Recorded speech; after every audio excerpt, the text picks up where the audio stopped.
The great hall of the Galactic Council fell silent as Admiral Vex stepped forward. His blue skin gleamed under the bright lights, and his forearms moved nervously as he held a data pad. The leaders of 12 different alien races watched him, with growing concern. "Council members," Vex began, his voice echoing in the massive chamber. "We have a serious problem." High Counselor Neth, an elderly being with gray scales and wise yellow eyes, leaned forward in her chair. "Speak, Admiral. What troubles you?" Vex activated a holographic display that showed a small blue and green planet floating in space. "This is the third planet in the Sol system. The locals call it Earth. It looks harmless, doesn't it?" Several council members nodded. The planet appeared peaceful from space. White clouds swirled around blue oceans and green continents. It seemed like any other world with life.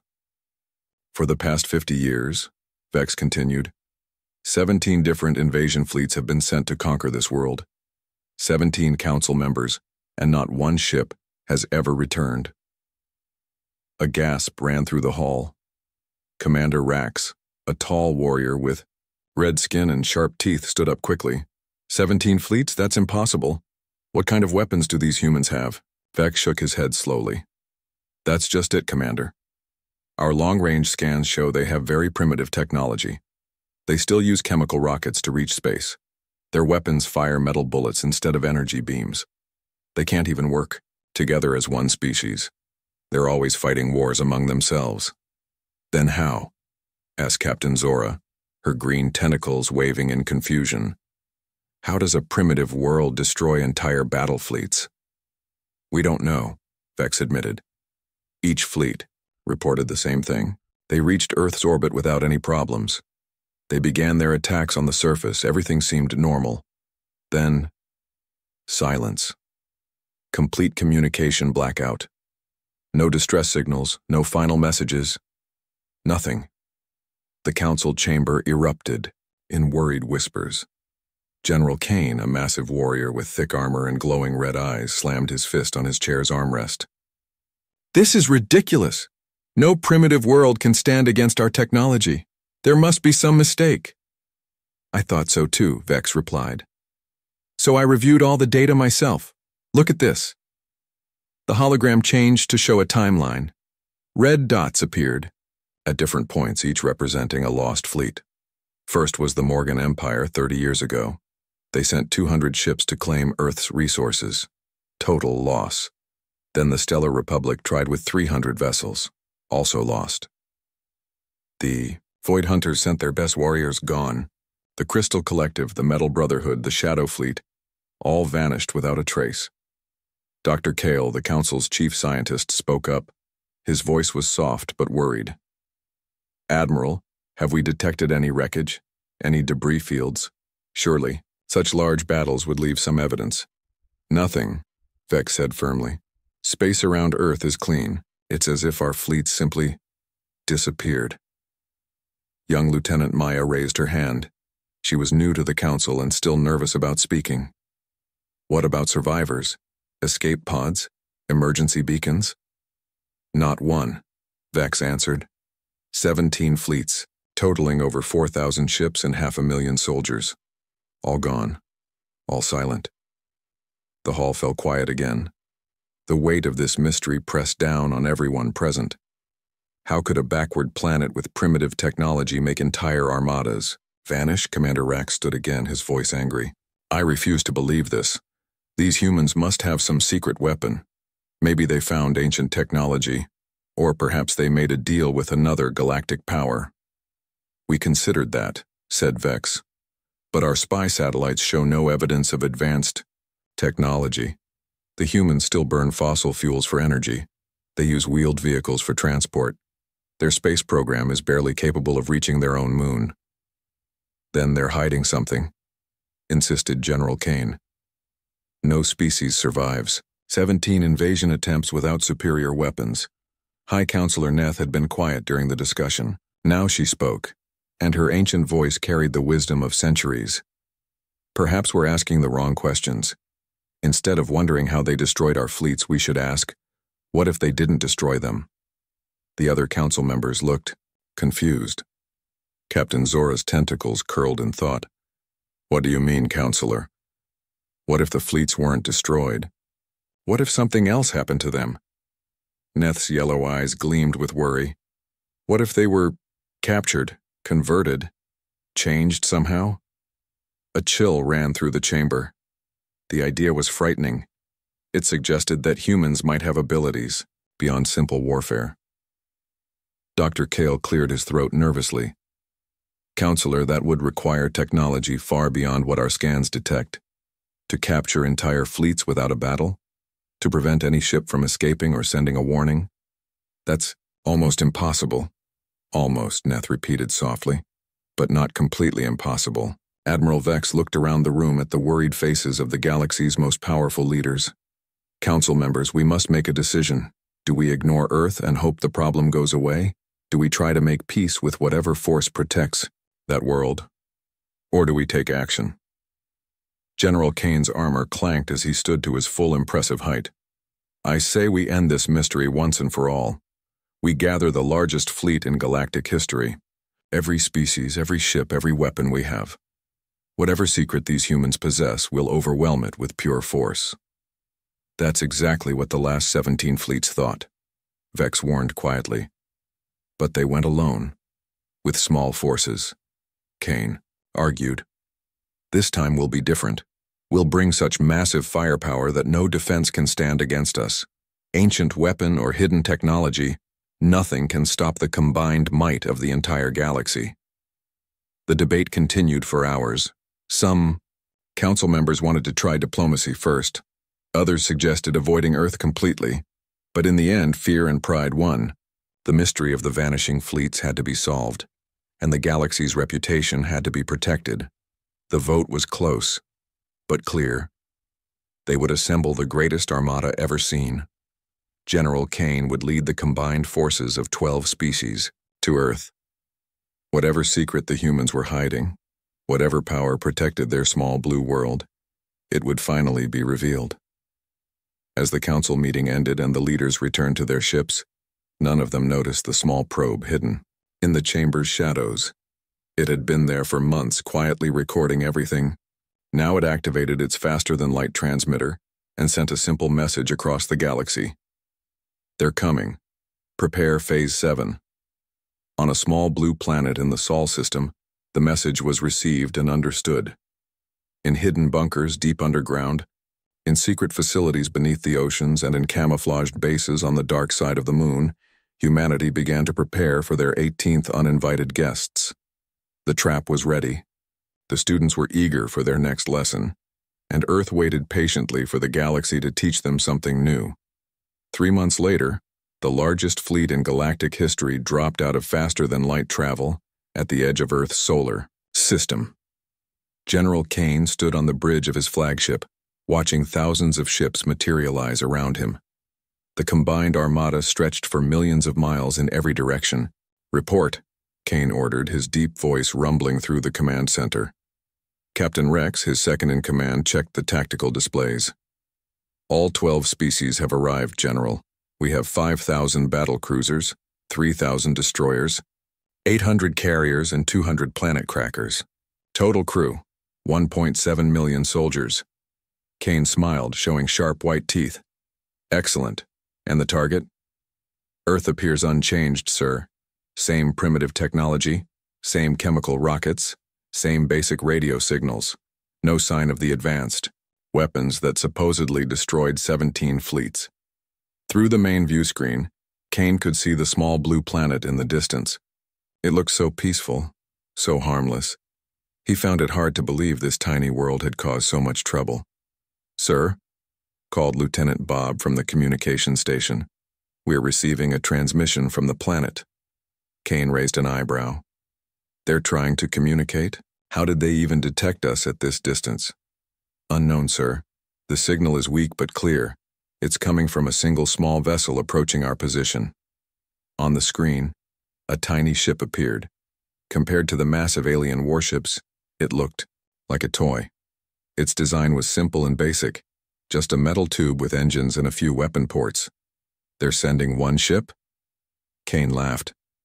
One small ship against our entire armada? These humans are either very brave or very stupid. The communications officer spoke again. General, they're requesting permission to speak with our commander. They say they come in peace and want to discuss diplomatic solutions. The bridge erupted in laughter. Even Kane chuckled as he shook his massive head. Diplomatic solutions? They're about to be conquered by the greatest fleet ever assembled, and they want to talk? Should I ignore them, sir? Asked Captain Rex. Kane thought for a moment. No, let them speak. I'm curious what these primitive humans have to say. Maybe they'll beg for mercy. It might be amusing. The main screen flickered and changed. A human face appeared. A woman with short brown hair and calm blue eyes. She wore a simple uniform with the words, Earth Defense Coalition, on the chest. Greetings, the woman said in clear, measured tones. I am Captain Lisa Ford of the Earth Defense Coalition. I speak for the people of Earth. Kane stepped forward, his imposing figure filling the screen on the human's end. I am General Kane, commander of the Galactic Expeditionary Force. You will surrender immediately and prepare for occupation. Captain Ford's expression didn't change. She remained calm and professional. General Kane, I'm here to offer you a warning and an opportunity. You can still turn your fleet around and leave our system peacefully. The alien bridge erupted in laughter again. Kane held up a hand for silence. You're warning me? Human, do. You see what surrounds your pathetic little world? I have enough firepower to crack your planet in half. Yes, General, I can see your ships, Ford replied quietly. Very impressive. 5,000 battle cruisers, if my count is correct. Plus, destroyers, carriers, and planet crackers. Quite a force. Kane's smile faded slightly. How did she know their exact numbers? You seem well informed for a primitive species.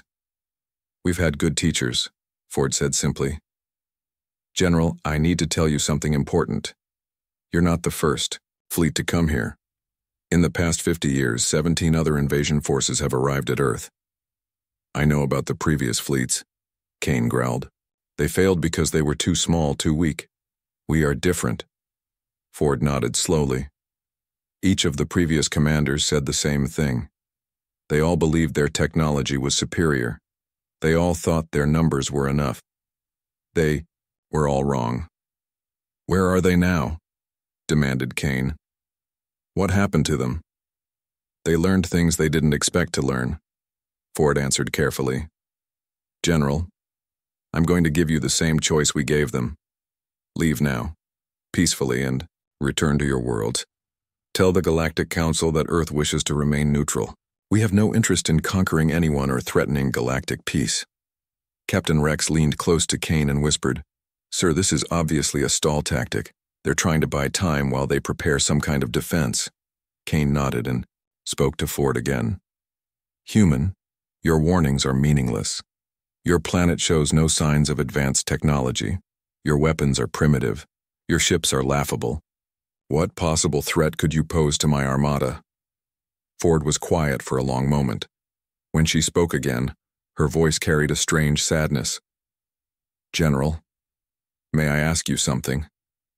In all your military experience, have you ever encountered an enemy that learned from every battle? An enemy that studied every weapon used against them? An enemy that adapted and improved with each attack? Many species try to learn and adapt, Kane replied. It doesn't matter. Superior firepower always wins. That's what they all thought, Ford said softly. General Kane, the 17 fleets that came before you weren't destroyed in the way you might imagine. They weren't blown up or shot down, or overwhelmed by superior numbers. Kane felt a small cold feeling in his stomach. Then what happened to them? They taught us, Ford said simply. Each fleet, each species, each new technology. They all taught us something valuable. We're very good students, General. We learn quickly. The cold feeling in Kane's stomach grew stronger. You're bluffing. Your scans show primitive technology. Ford smiled for the first time during the conversation. It wasn't a happy smile. General, what you're scanning are our public cities, our civilian populations. Did you really think we'd show you our actual military capabilities? Kane's confidence began to waver. You're trying to frighten us with empty threats. I'm trying to save lives, General. Yours and ours. Ford's expression became serious again. The truth is, we've been preparing for this day for a very long time. Every invasion taught us something new. Every alien technology showed us possibilities we never imagined. Every battle tactic revealed weaknesses we could exploit. Impossible, Kane snarled. No primitive species could reverse engineer advanced galactic technology. You're right, Ford agreed. A primitive species couldn't, but we're not primitive anymore, General. We haven't been primitive for quite some time. Kane looked around his bridge at his officers. They all seemed less confident than before. The humans' calm certainty was unsettling. This is your final warning, General Kane, Ford continued. Turn your fleet around, leave our system, return to the Galactic Council and tell them Earth is off limits. Some worlds are better left alone. Kane's pride and anger overcame his growing unease. Never. We didn't come all this way to be frightened off by empty threats from a backward planet. Ford sighed deeply.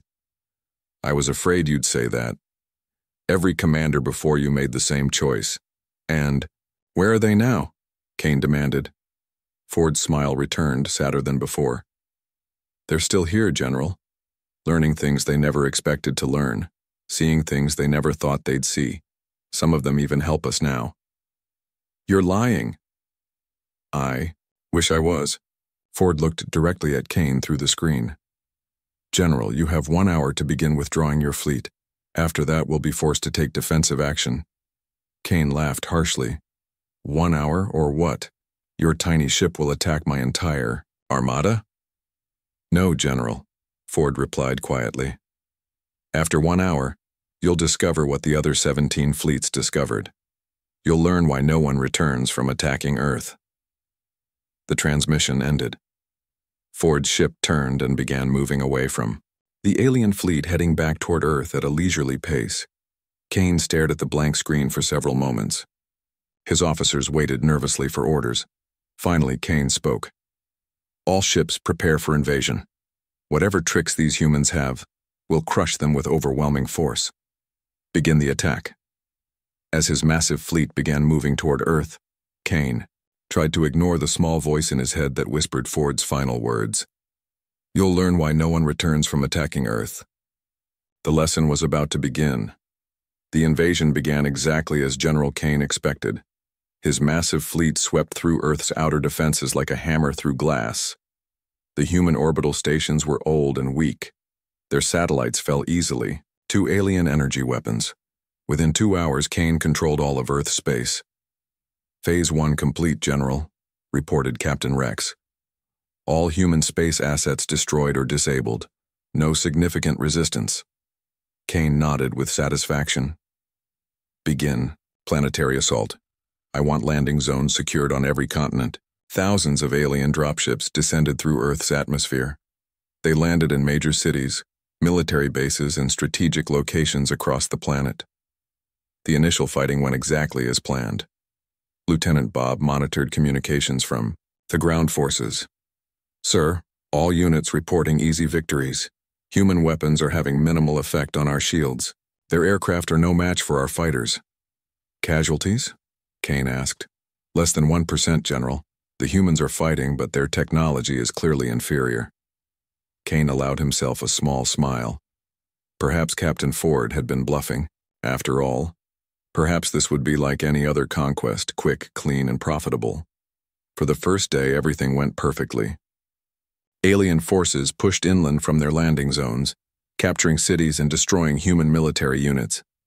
The reports coming back to Kane's flagship were exactly what he wanted to hear. Then, on the second day, things began to change. General, called Lieutenant Maya from her station. I'm getting some strange reports from the ground. Kane looked up from his tactical display. What kind of strange reports? Well, sir, several units are reporting equipment failures. Energy weapons losing power, vehicles breaking down, communication systems going offline. Captain Rex frowned. Mechanical problems are normal in any invasion. Our engineers can handle it. That's just it, sir, Maya continued. The engineers say there's nothing wrong with the equipment. It just stops working, and only when the humans are nearby. Kane felt a small worry begin to grow in his mind. Show me the details. Maya brought up a map of Earth on the main screen. Red dots showed the locations of equipment failures. They were scattered across all continents but seemed to cluster around areas where human resistance was strongest. There's more, General, Maya said quietly. Some units are reporting missing soldiers. Patrols go out and don't come back. Search teams find their equipment, but no bodies. Desertion? Suggested Captain Rex. No, sir, these are elite troops from 12 different species. They don't desert. And why would they leave their weapons behind? Kane studied the map more carefully. The pattern was becoming clearer and more disturbing. How many missing soldiers? Over 300 so far, sir. The number is growing every hour. Kane's worry grew stronger. 300 missing soldiers in just 2 days was not normal. Even in the hardest battles, elite troops didn't simply vanish. General, another voice called from across the bridge. It was Dr. Vale, the fleet's chief scientist. We've captured a human facility that might interest you. What kind of facility? It appears to be a research laboratory. The humans destroyed most of the data before we arrived, but we found something interesting. Dr. Vale activated a holographic display. It showed pieces of alien technology, weapons, armor, ship components, but they had been modified in strange ways. General, these are weapons from the Morgan Empire. But look at the modifications. The humans have improved them, made them more efficient, more powerful. Kane stared at the display. The Morgan Empire had been one of the first fleets to attack Earth 30 years ago. How did humans get Morgan weapons? That's not all, sir.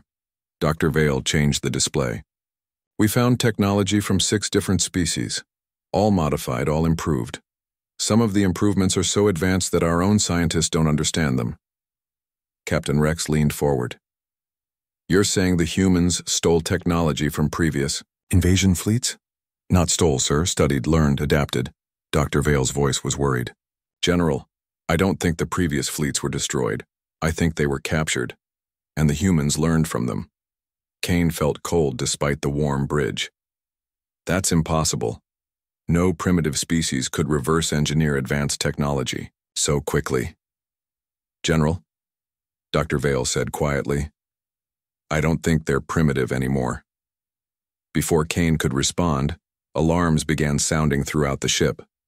Lieutenant Bob called out urgently, General, we have multiple emergency signals from the surface. The main screen changed to show communications from the ground forces. The alien commanders looked frightened and confused. General Kane, called Commander Zed from the North American landing zone. We need immediate support. The humans are using our own weapons against us. Another voice cut in from Europe. Sir, this is Captain Horn. The humans have somehow learned our tactical formations. They're predicting our moves before we make them. A third voice from Asia sounded panicked. General, the human resistance fighters are using energy shields. Our weapons can't penetrate them. Kane stared at the chaos on his screen.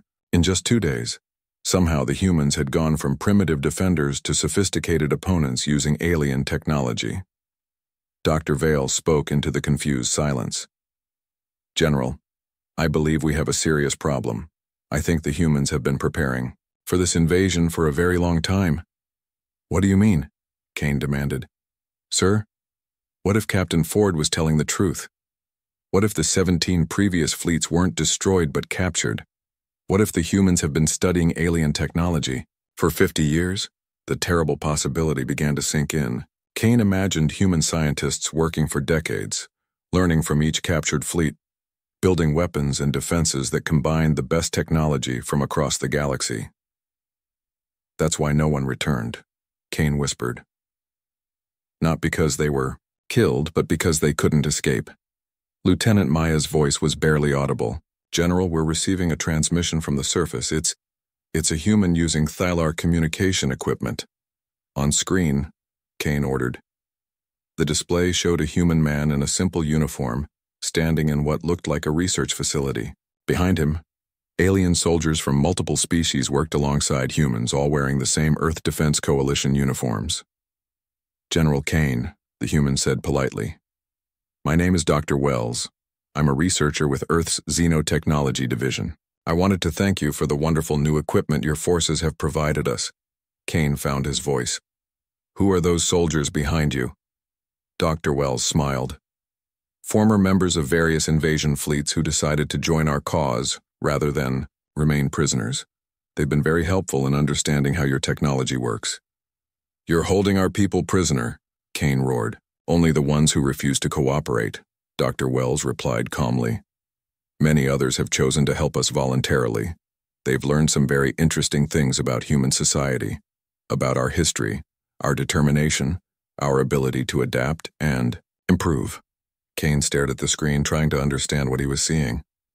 What do you want? Dr. Wells' expression became serious. The same thing Captain Ford offered you, General. The chance to leave peacefully. Your invasion is failing. Your soldiers are being captured or converted. Your technology is being studied and improved. We still have 5,000 ships in orbit, Kane protested. Yes, Dr. Wells agreed. Just like the last 17 fleets did. General, let me ask you something. In your long military career, have you ever fought an enemy that got stronger during the battle?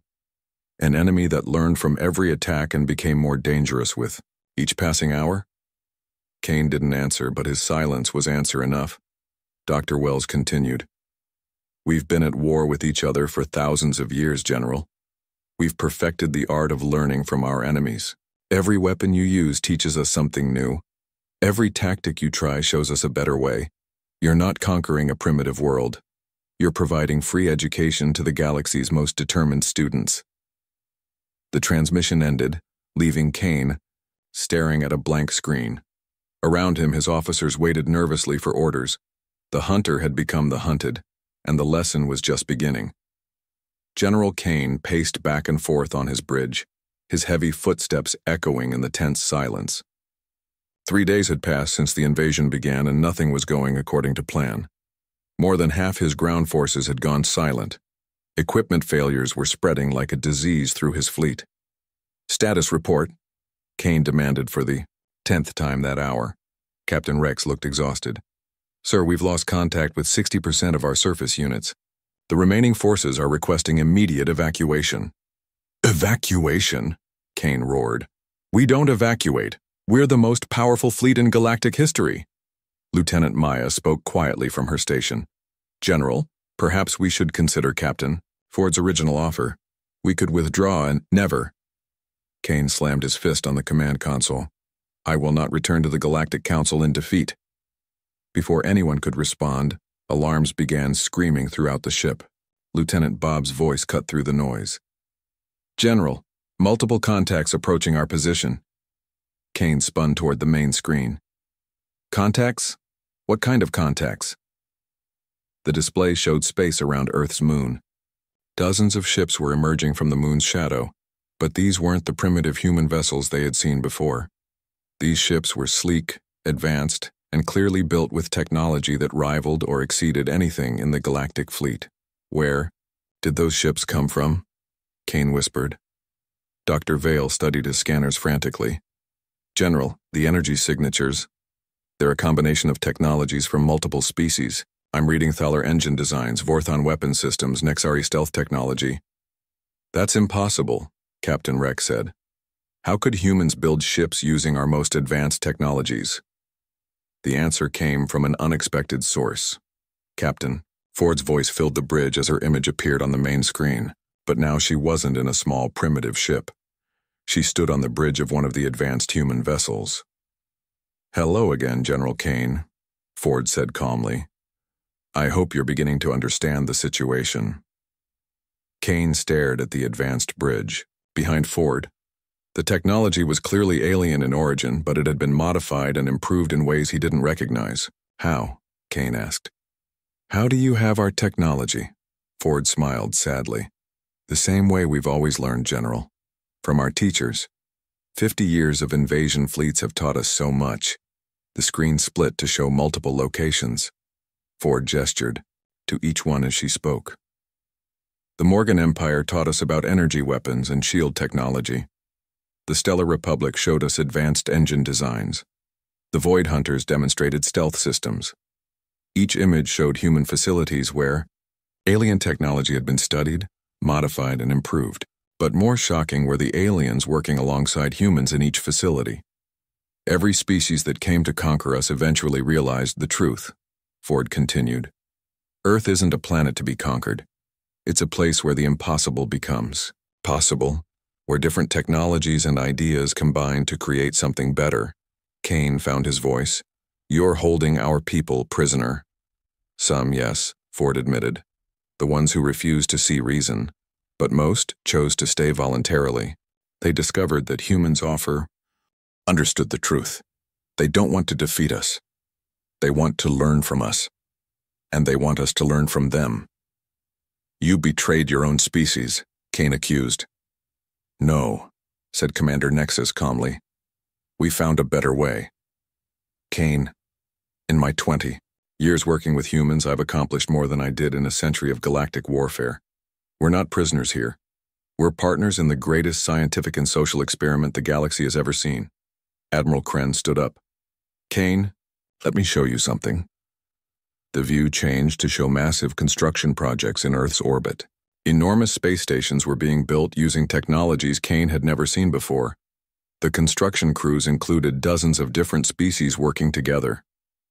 These are humanity's gift to the galaxy, Kren explained. Space habitats that can support any form of life. Ships that can travel faster and farther than anything we've ever built. Weapons that can defend against any threat. Technologies that will benefit every species in known space. Kane found his voice. Why? Why would humans share such advances? Captain, Ford appeared on screen again, standing now in what looked like a vast laboratory filled with beings from across the galaxy. Because that's what humans do, General, Ford said simply. We share knowledge. We build communities. We turn enemies into friends and competition into cooperation.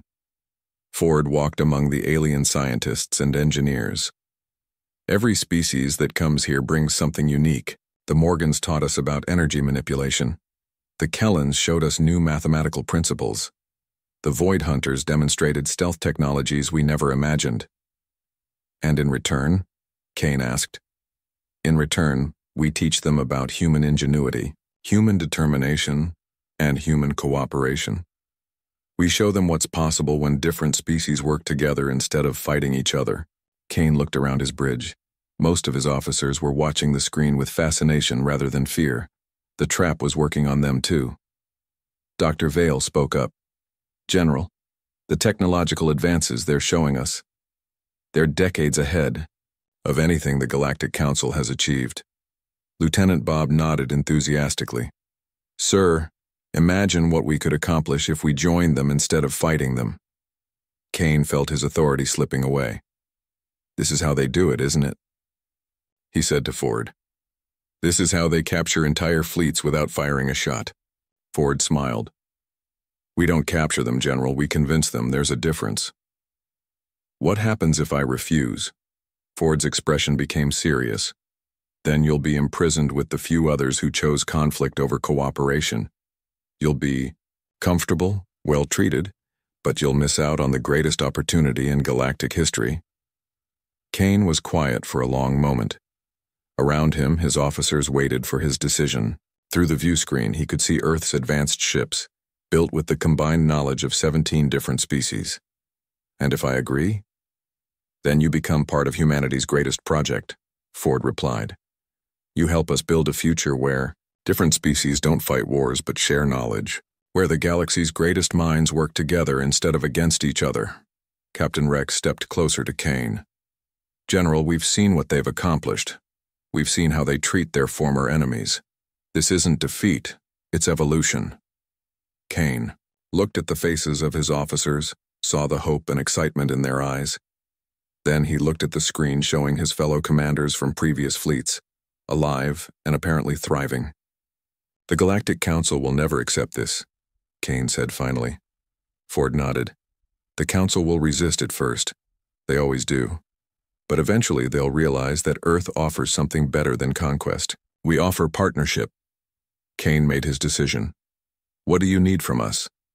Ford's smile was warm and welcoming. "Just your willingness to learn, General, and to teach us what you know in return."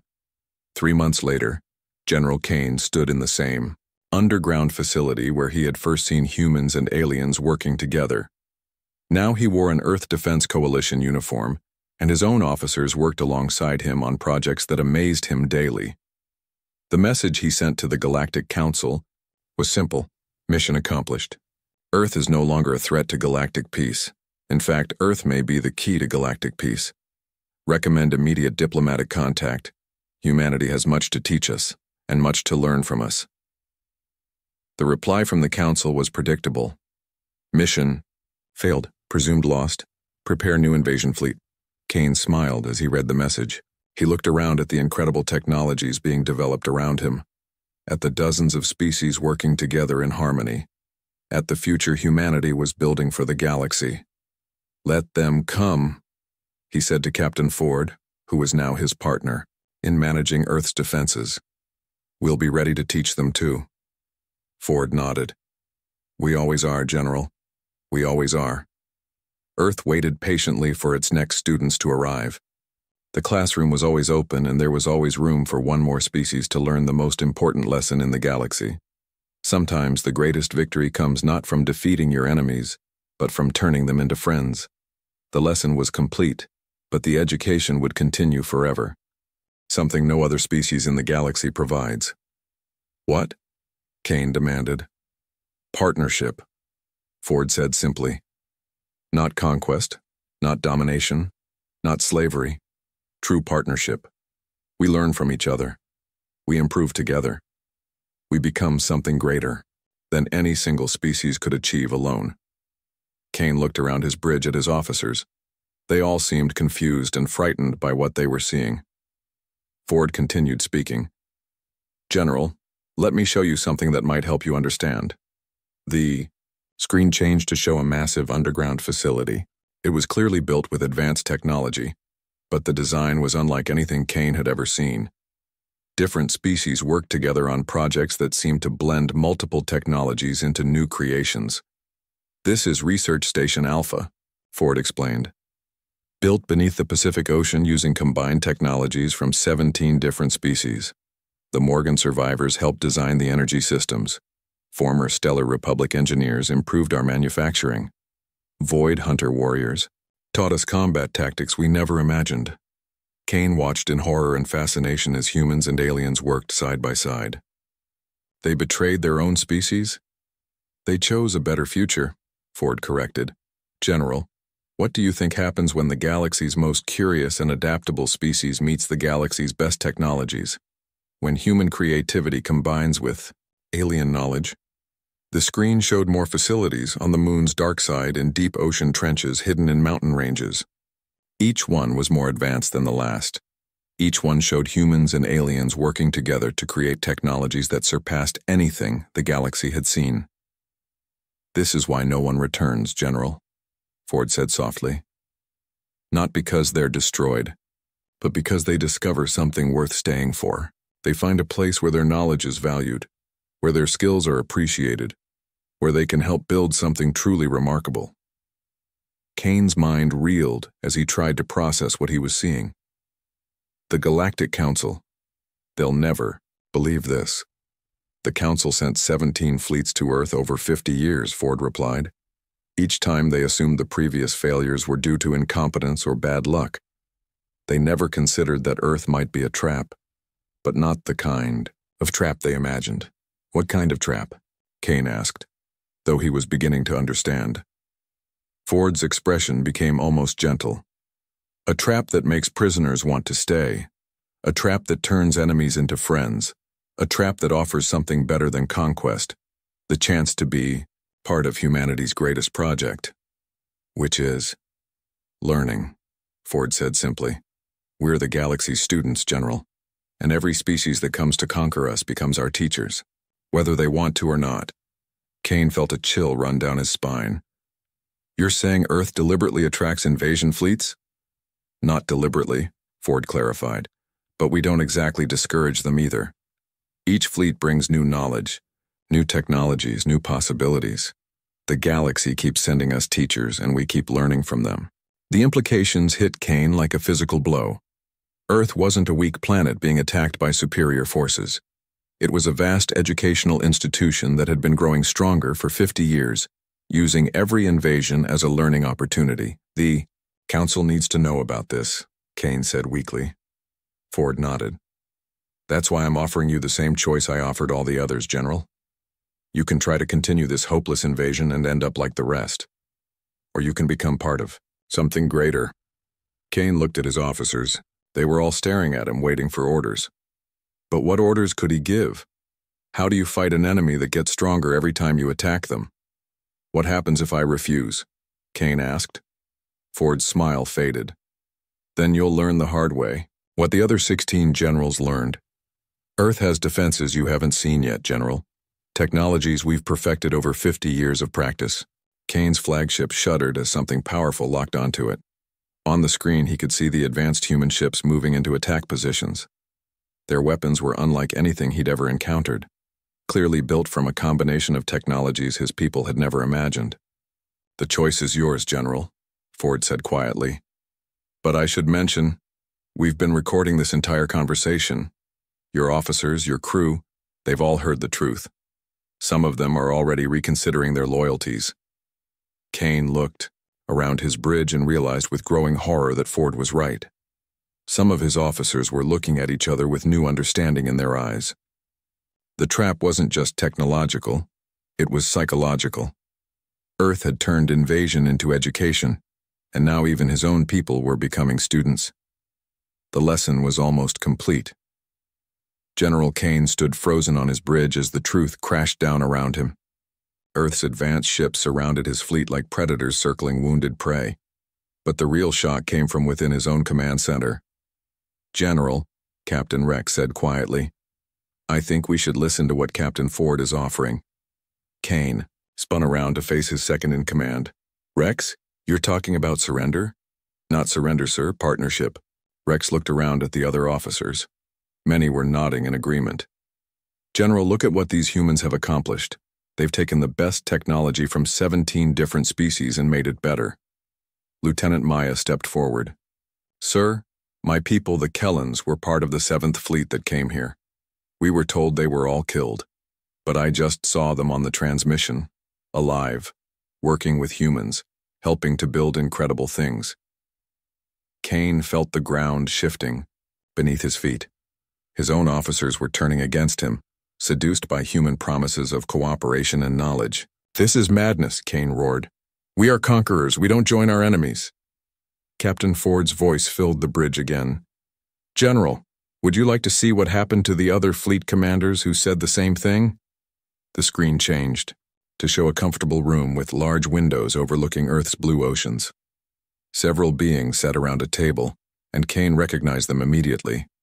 They were the missing generals and admirals from previous invasion fleets. Impossible, Kane whispered. One of the figures stood up. It was Admiral Voss of the Stellar Republic, who had supposedly died in the 3rd invasion 20 years ago. Hello, Kane, Voss said with a slight smile. I know what you're thinking. I thought the same thing when I first arrived here. Kane's legs felt weak. Voss? You're alive? Very much so, and happier than I've ever been. Voss gestured to the others around the table. We all are. General Torth of the Void Hunters, Commander Nexus of the Crystal Collective, Admiral Kren of the Metal Brotherhood. We're all here, Kane, all learning, all contributing to something amazing. Kane stared at the faces of officers he had known and respected. They looked healthy, content, even enthusiastic. General Torth leaned forward. Kane, I fought humans for 6 months before I